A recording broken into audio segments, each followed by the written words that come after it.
Welcome to the Healthful Woman podcast. Today's Monday, April 19th, 2021. On our podcast today, Dr. Tamar Goldwaser returns to discuss Fragile X screening, which is a very interesting and sometimes confusing topic in genetics. Fragile X screening is offered to all pregnant women, but since it is an X-linked condition, meaning it's a condition caused by a mutation on the X chromosome, the screening and interpretation of the results are not the same as typical carrier screening. Either way, it's an interesting topic, and Tamar is our local expert in explaining complicated genetic concepts to regular folk like you and me. On Thursday, we're going to have a high-risk birth story with Dr. Amy Barron, who is the founder and director of I Was Supposed to Have a Baby. Remember, if you've not yet checked out high-risk birth stories, definitely take a listen. We drop one every Thursday, and they've been amazing.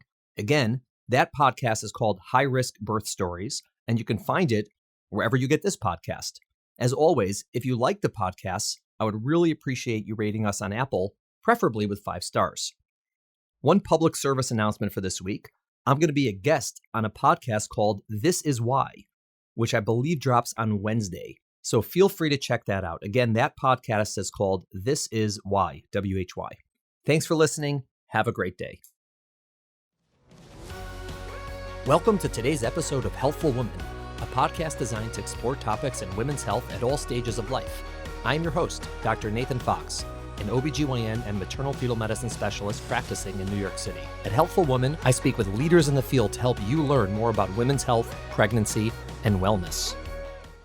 All right, Tamar, Dr. Goldwaser, thanks for coming back to the podcast. So happy to have you. Thank you. Happy to be here. Wonderful. So we're going to be talking today about Fragile X and screening for Fragile X in pregnancy, which is a very interesting genetics topic. Yes, it is.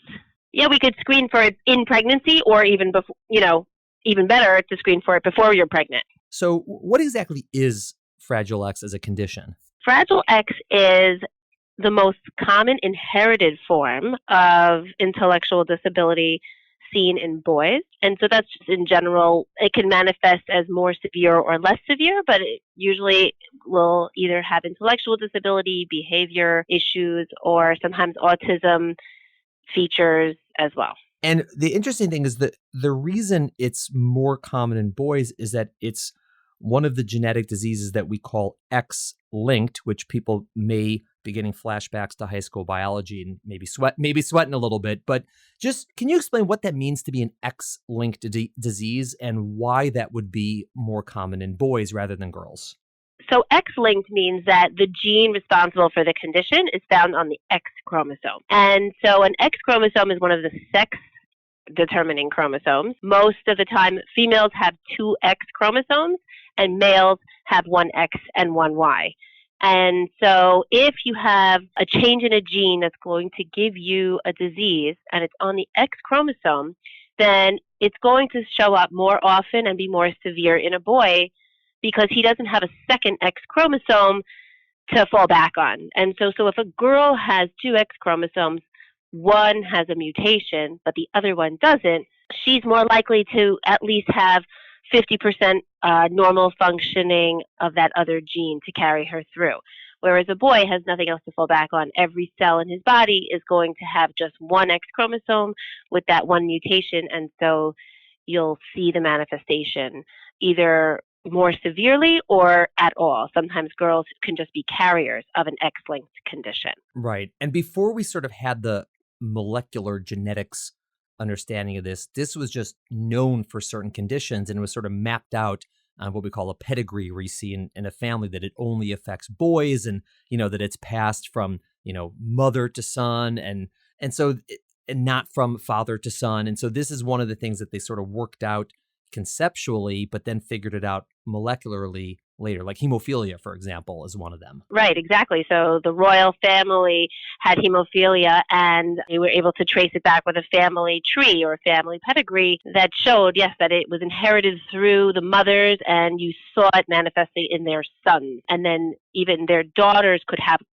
sons who could also manifest the condition. Right, exactly. And it's one of these things that they teach you, that it's the reason it's not passed from father to son is because if the father has the condition, that means his X chromosome has the mutation. But if he has a son, he's passing on his Y chromosome and not that X chromosome. So he would only pass it to a daughter, and that daughter would typically be what we call a carrier, sort of like not have the condition because one of her X chromosomes should be normal, presumably. Right.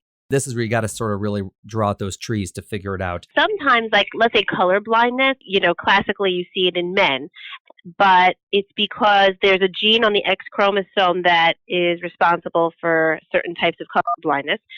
So if a female inherits that mutation, then she might actually sometimes have some level of color blindness, but because she has another X chromosome that's functional, she may not have it as severely. There's also this really cool concept of X inactivation mosaicism, where females do have two X chromosomes, but in each individual cell of her body, she's only manifesting one of those X chromosomes. And so it can get really interesting with these X-linked conditions. Right, because sort of the first sort of level of thinking about it is conceptually, like when you're learning biology, is you say, okay, it's like a recessive condition, but it's on the X chromosome. But it's not really like that, because most recessive conditions where you need two copies of the gene to be abnormal, they don't have this inactivation, and most of the time carriers have no manifestations. But with the X ones, they can have some because those chromosomes act a little bit differently from the other 22 pairs of chromosomes. Yeah, interesting. And then for this particular condition, for Fragile X, the gene in question, they call it the FMR1 gene. It's an unfortunate name because it stands for Fragile X mental retardation, which is sort of how they name these. So typically just called FMR1. And one of the really fascinating things I find about this is it's not actually a mutation as we think about mutations. Like, it's not a change in a base pair in the DNA. And can you explain exactly what's going on in this gene that makes it so fascinating? Yeah, it's very cool. The building blocks of DNA are made up of these base pairs made out of nucleotides. There are only 4 of them, and we could name them as A, C, G, and T for short. And in the FMR1 gene, there's a region where there are these multiple repeats of CGG, CGG, CGG. And you could have up until 45 of those repeats, and it would still be considered a normal version of the gene. But once the number of repeats gets higher, so when it gets up to 55, or it could go all the way up to 200, then you could be called either a pre-mutation carrier, or you could have the full mutation causing Fragile X. So those repeats exist, and in people who are not even carriers, they have these certain number of repeats. It could be 30 repeats, it could be 29 repeats. But once the number of repeats gets to be too many, that section becomes what's considered unstable. And it means that when you pass on that gene to your progeny or to your children, it's a little shaky, and that it's more likely to increase the number of repeats. It's almost loose, and the repeats increase. And so a mother can have 30 repeats, and as long as it's under 45, it's considered stable, and she can pass it on, and it's not going to increase. But once she has 50 repeats or 55 repeats, then when she passes on that gene to her children, it gets a little more unstable, and the number of repeats can start to increase as it gets passed along through the generations. Is the instability of it the reason it was called Fragile X, like why the word fragile was used? Yes. It's like an odd name for a condition where they're saying that disease is the X chromosome. The X chromosome is fragile, which is an unusual, we don't normally refer to genes that way. It's so interesting because, again, everything we learn in biology, it's always this idea that you carry something, that you have this single mutation where one of those letters is wrong. And because of that, it throws off the whole gene and you pass it on this. But here we're talking about essentially the gene looks exactly the same for everybody, except it's just how many of those repeats are in the middle of there. Is it 10? Is it 20? Is it 30? Is it 40? And if someone has a very long one, then what happens is we'll talk about what it means for that person, herself, or himself. But then when they pass that on to the next generation, it gets longer. And so it's only at risk for getting longer and getting worse, so to speak, based on the starting length. So what happens is this we call it an allele. An allele is a variety of a gene. And so as long as your allele is under 45 repeats, you're considered to not be a carrier. When you have 45 till 54 repeats, it's called an intermediate allele. And then when you have 55 all the way up to 199, it's called a pre-mutation allele. Then this other crazy thing happens that once you get to 200, the entire gene gets turned off, and then you get Fragile X syndrome. So once it gets to be too big, there's a process called methylation where carbon atoms are attached to the DNA itself and shuts off the expression of that gene. And so once you get to 200, you have the gene, it's turned off, and then you see children who have Fragile X syndrome. So if the boy has a Y chromosome and then his X chromosome has over 200 repeats, he will have Fragile X syndrome. He will have the condition.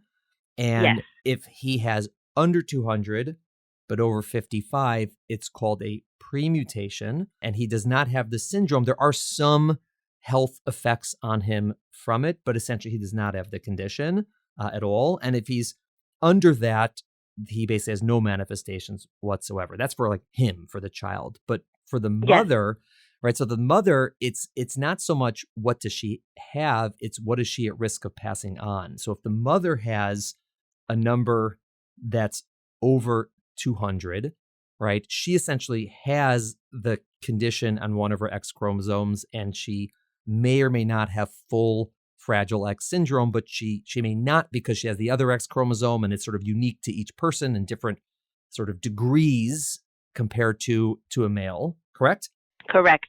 But if she has that 55 to 199 and she's a carrier, again, there are some health issues for her, which we'll get into, but the big issue for her is she's basically fine, but she is at risk when that X chromosome gets passed down, if it's a boy, that it'll then become over 200, meaning what she has, which is 112, for example, will then be 200. And the risk of that happening is what? Like, how likely is it if she has that 55 to 199, that when she passes it on, it'll then bump up to over 200 for her son? So the risk increases depending on the size and depending on the number of repeats that she has. So if she's on the lower end and she has maybe 57 repeats, then there are studies that have studied different groups of these repeats that show it's a still very low likely chance that in that next generation that she passes it on, it's going to get all the way up to 200. If she has something over 100, if she has a repeat that's over 100 CGG repeats, it's much more likely to expand to a full mutation in the next generation. So it becomes more and more unstable with increasing number of repeats. And then we always have to add into the calculation, she still has another allele that's normal. So if she passes on just randomly, half of her children will get her stable allele, or the one with the normal number of repeats, and only half of her children would be predicted to inherit her expanded allele and would be at risk for having Fragile X syndrome. Right. So when a woman gets screened and finds out what her Fragile X gene status is, and she finds out that she does carry this premutation on one of her X chromosomes, in terms of the counseling, it's what is the likelihood she'll pass it on to a child. So number one, it's 50-50 whether the child will get the good X chromosome, so to speak, versus the one with the premutation. Number two, it's also 50-50 whether that X chromosome is going to get paired with a Y chromosome, putting the boy at risk, versus another X chromosome. So that's another 50-50. And on top of that, there's the percent of it expanding to the full mutation or the full Fragile X based on how many, like what her number is. So meaning if she's at 60, it's much different from if she's at 160. And also that 50%, 50%. So it's always a math game in terms of the percent likelihood that she'll have a son with the condition, correct?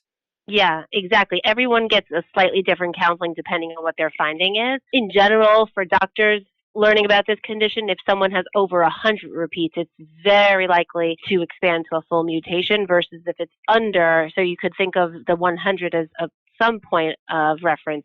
But again, there are tables that you can look up that will tell you. So there's like a list for repeats 55 to 60 and then 60 to 65. So there are differences. It's definitely a worse condition and more severe condition in boys, but there could be girls who have a severe Fragile X syndrome as well. So It's classically thought of as a syndrome of boys, but there are girls with Fragile X syndrome who have pretty severe difficulties and learning issues or behavioral issues that are classic for Fragile X. Right. But again, we're more worried when it's a boy. Right. And there's also, aren't there other factors regarding the gene that might help predict the likelihood of the condition in the children, in terms of like the methylation status? Like, there's other nuances that are there Yes. that affect it beyond just the number of repeats, correct? Yes. So, what happens is, for whatever reason that I don't understand, I'm not sure if it's been out there, but after you get to 200 repeats,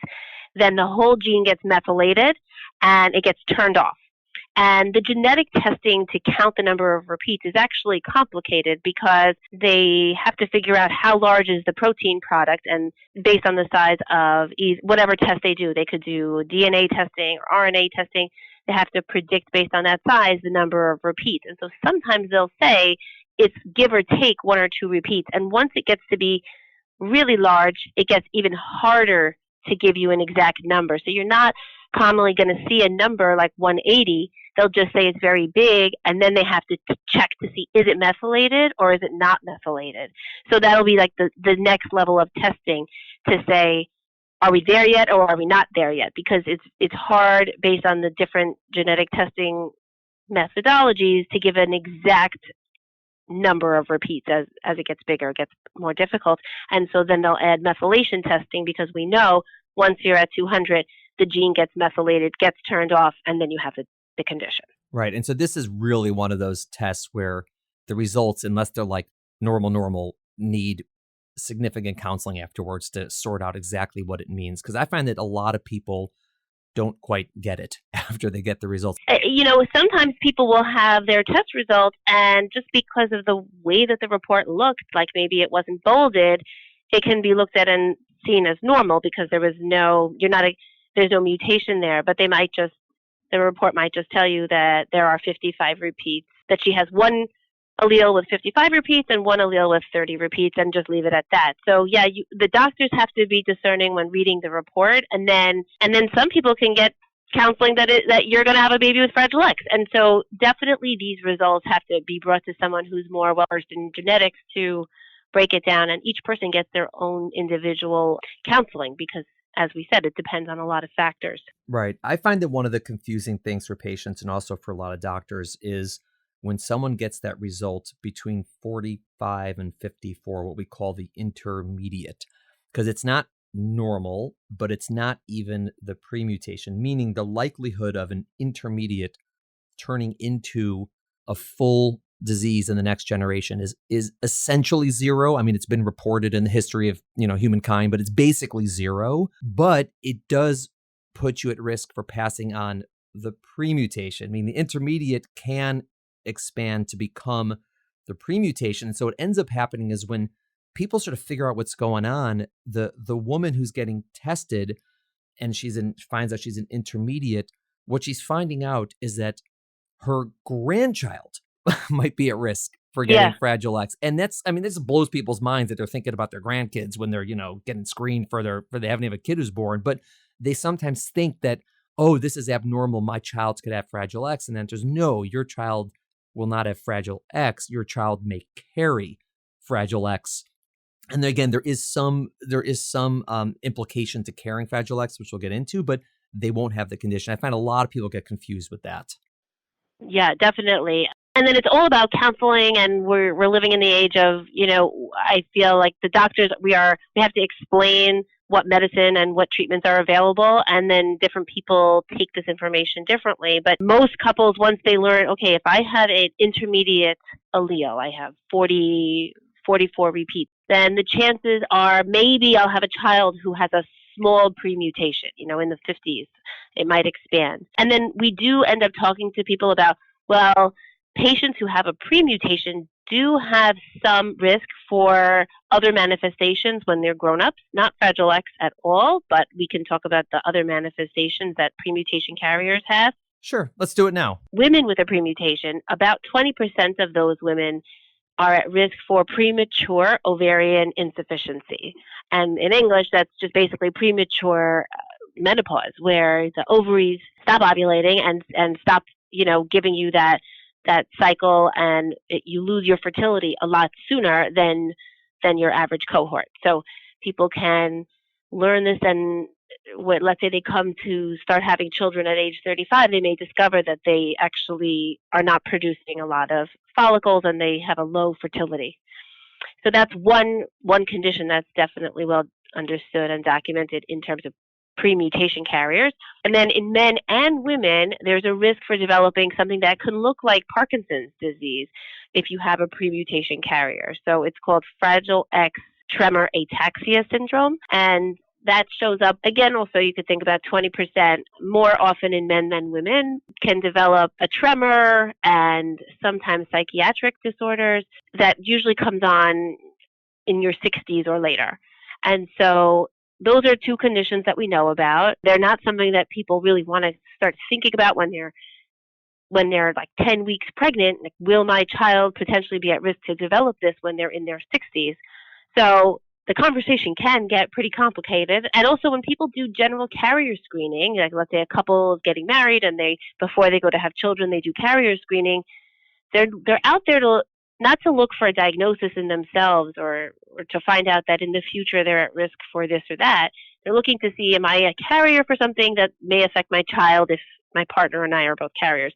But in this instance, with Fragile X testing, you might learn, if you're a woman, that you're at risk for early menopause, or you might learn that you might be at risk for something that could look like Parkinson's disease in your 60s. And at this point, there's no pill that you would be able to take to, let's say, prevent that from happening. So it's a hard piece of information to hear about when you're thinking about having children. Right. So, and some women learn that they're carriers, again, just sort of on the screen, it comes up to like, hey, who knew? How about that? And others find out when they're actually trying to have children and they're having fertility issues. And then they go for a workup, why am I having a problem getting pregnant? And then ultimately it's found out, well, your follicle count is low, your ovaries aren't functioning the way they should. You're like, wait, but I'm like 32.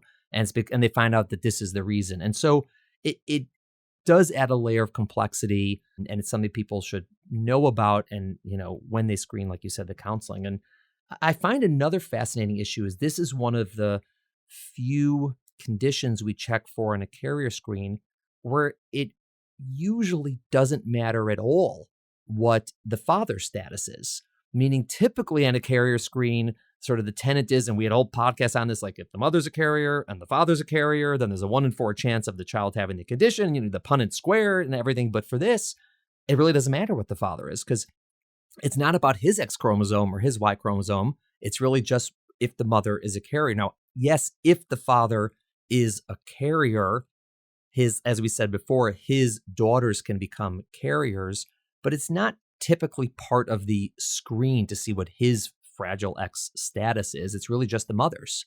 Right. It's very interesting because if couples compare their carrier screening test results, they'll see that she was tested for one more condition than he was, because on males, it's not included on the carrier screen.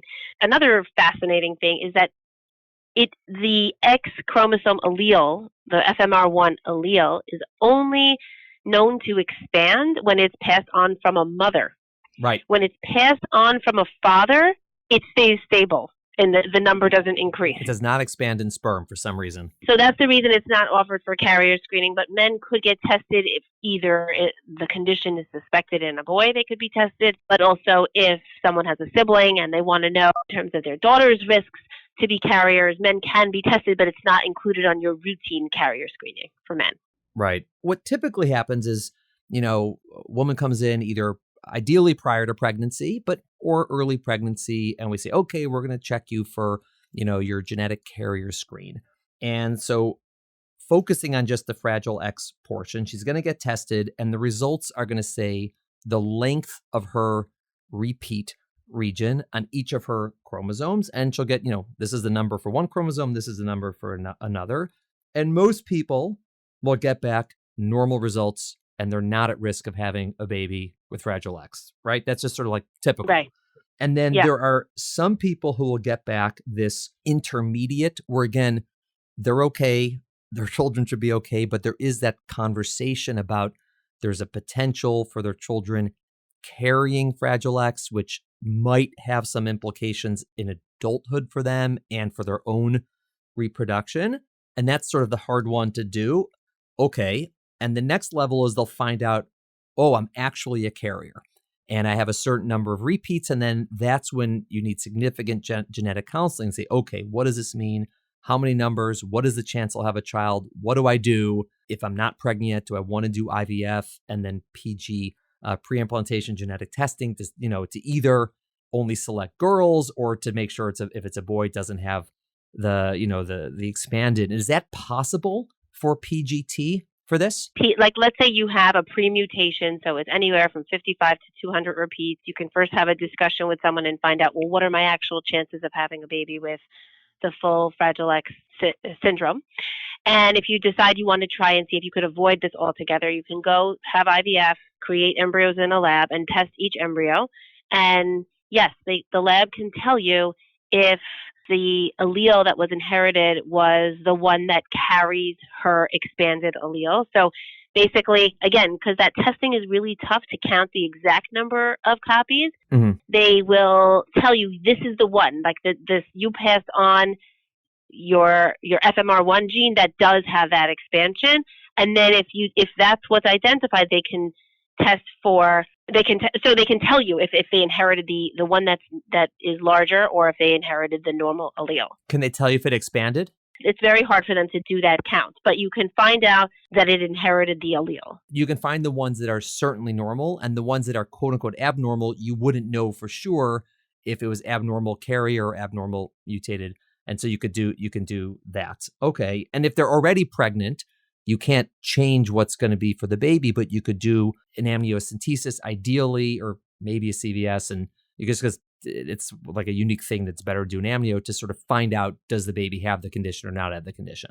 Exactly. Because methylation is a process that doesn't happen at conception. It happens a little bit later. And so we want to be sure that the methylation process has happened and we're detecting it. So that's why classically we would do an amnio to check if it's a very high risk. Right. Smaller alleles they can count. The ones that are getting really close to 200 are harder to count. And then you want to be able to check the methylation status. So you can have an amnio and we can tell you, okay, this is a boy, 46XY are the chromosomes, and they looked at the FMR1 gene, and it is methylated. And so this is a boy predicted to have Fragile X syndrome. And I imagine that rarely, but ever so rarely, there's probably someone who gets screened for Fragile X and finds out that they actually have a full mutation on one of their X chromosomes, and they're just one of the people who had very minimal manifestations of it. Yeah, much more common in females. Yeah. And we don't know, right? Like we just don't even know how many women are out there living their life, doing their thing, and they actually have Fragile X. They have a full mutation. One of their alleles is completely turned off and not working. But again, probably because of the X inactivation process, some women in lots of X-linked conditions can have no manifestations because it could be that the X chromosome that has the Fragile X mutation or that has a full expansion was preferentially turned off in most of the cells in her body. And so she's actually manifesting or only expressing her normal X chromosome. And so, yeah, it's actually common. And we don't know the number of women who are undiagnosed. Right. It's really a fascinating topic. And I think for most people, the takeaways that I think are important are, number one, this is really A, interesting, and B, complex. For most people, they're going to get screened, they have normal results. They don't really have to think about this. Like, they're good to go. Mm-hmm. But if someone gets a result that's anything but normal, it's important to take a step back and make sure that you have the right information about exactly what that means, right? And to make sure, hey, how abnormal is this? Is this something where my children are at risk for having this condition? To what degree? Or are they not at risk for having it? And again, if they're going to be carriers, what does that mean? If I'm a carrier, what does that mean for my own health? And have real conversations about that, because it's not just like normal, abnormal. There's so many levels to this, and it's important to get very individualized counseling. So this is not something where you really just want to go online and say, hey, what does it mean? You want to have someone who understands it. It could be very precise with the counseling for you individually based on your results. Yeah, definitely. And, once you get tested, these results don't change, because if you're born with a certain number of copies, that's what it is for the rest of your life. And some women might actually use this information to make certain life decisions. So you might learn that you have a Fragile X premutation, and you might decide, I'm not going to defer trying to have my first baby for the next 5 years, I might actually just check in with my OBGYN and see where my fertility status is right now, because there's an option for women who have a Fragile X premutation, which they may just pursue something called egg freezing so that they at least have a backup in case they do lose their fertility, because most premutation carriers don't actually end up with premature ovarian insufficiency. There's a lot of utility there in terms of the testing, but yes, phone a friend and pursue people who feel comfortable talking about Fragile X, which could also be in the pediatric world as well. Right. In the pediatric world, that's certainly for children who have the condition for Fragile X. But in terms of like interpreting your carrier results, I would probably either start with your OBGYN, whoever sent the test, but obviously a genetic counselor or someone like you, a medical geneticist. But certainly you want it to be someone who can give you personalized, individualized counseling based on all of the relevant factors, because there's a lot. It's not just, A or B. There's a lot of options. Definitely. Tamar, Fragile X, did it. Fragile X. Thank you so much. And we'll speak again. Take care. Bye-bye. Thank you for listening to the Healthful Woman podcast. To learn more about our podcast, please visit our website at www.healthfulwoman.com. That's HEALTHFULWOMAN.com. If you have any questions about this podcast or any other topic you would like us to address, please feel free to email us at hw@healthfulwoman.com. Have a great day. The information discussed in Healthful Woman is intended for educational uses only and does not replace medical care from your physician. Healthful Woman is meant to expand your knowledge of women's health and does not replace ongoing care from your regular physician or gynecologist. We encourage you to speak with your doctor about specific diagnoses and treatment options for an effective treatment plan.